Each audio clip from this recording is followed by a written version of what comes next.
Welcome to another edition of Marketing in Challenging Times. I think maybe for this one, it should be a different title, maybe Business in Challenging Times, because my guest this time is Cathy Southwick, who is the CIO at Pure Storage. Hi, Cathy. Hi there. It's great to see you again. Fascinating to be able to talk to someone who's, a little out of my normal area of talking to marketing folks all the time. Clearly, these are challenging and distressing times for many of us. But how are things personally? How has your life changed? So I have started to do some gardening since I don't have the commute any longer, and that's been a lot of fun watching things grow, which I've never had the opportunity to do that before. Although I will say I've never really been able to get the fruits of my hard work because we have too many critters that come in the yard and steal everything before I have a chance to see actually the ripe vegetables and fruit. So that's been a little disappointing, but otherwise it's been a fun thing to try doing while I've been working remote.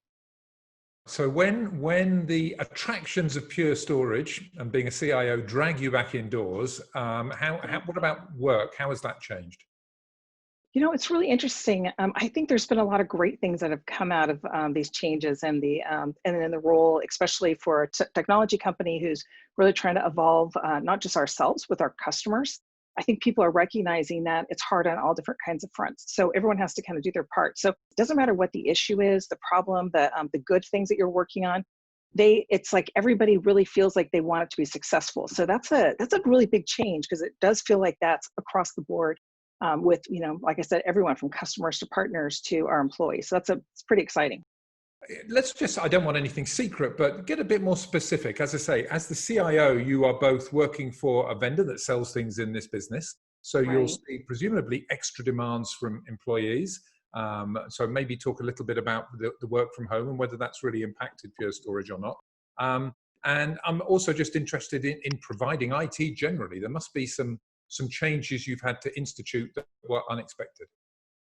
Yeah, I think the biggest part is Pure has always had a culture of, I'll say, somewhat flexibility of where you work. So people have been able to work in a variety of locations, whether it's in different buildings or different rooms, or it's in your home office or et cetera. And so I think that component of it wasn't as much of a shift for us. We've had very few issues when we started working at home because we were somewhat equipped. We had to make some changes to some of the practices that we had, things like how do you deploy a laptop to someone who now is remote around the world? What does that look like?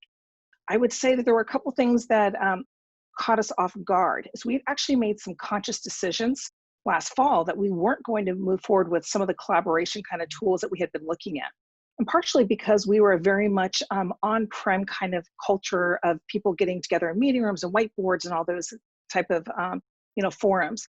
So I think that for us, it's almost that motion of, oh my gosh, we made some just conscious decisions to say we're going to back burner some of those efforts. Now we're having to put them to the front to say we need to really make sure our business is prepared as we start our reintegration plans, which is some of the things we're working on right now is how do we reintegrate employees safely into the environments around the world, and what does that look like based on local needs and employees' needs, et cetera. So those are some of I'll say the reshifting that we've had to do. Whether from a personal perspective, a CIO perspective, a Pure Storage person perspective, have we learnt lessons from what we've gone through? Is some of this good? Do we keep some? Are you anxious to start your commute again and leave the plants to die? Where do we go over the following months and quarters? I think the part that we're now, I think, in a pretty solid position is we have technical capabilities to allow us all that flexibility. And I think that's the part that we have to make sure we all keep. So whether you're on the sell to side or you're, like ourselves where we're being sold to, and it's trying to rethink how you do all that. And I think it's that whole reinvention of the workplace of what is going to occur that for all of us, it's going to look so different. So I'm really hoping that we keep the flexibility. We start to think outside the box.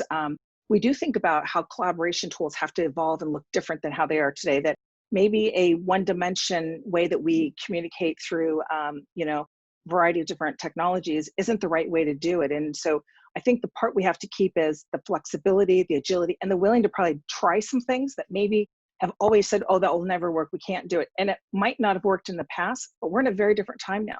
Well, thank you very much for your thoughts. I appreciate it. This was a true pleasure because whenever I'm speaking to marketing folks, as is often the case, I'm always waiting for them to sneak in a little pitch for the product, which I knew I'd be safe on here. But thank you for your thoughts. Good luck with the flexibility. Good luck with the plants. Great. Thank you for having me.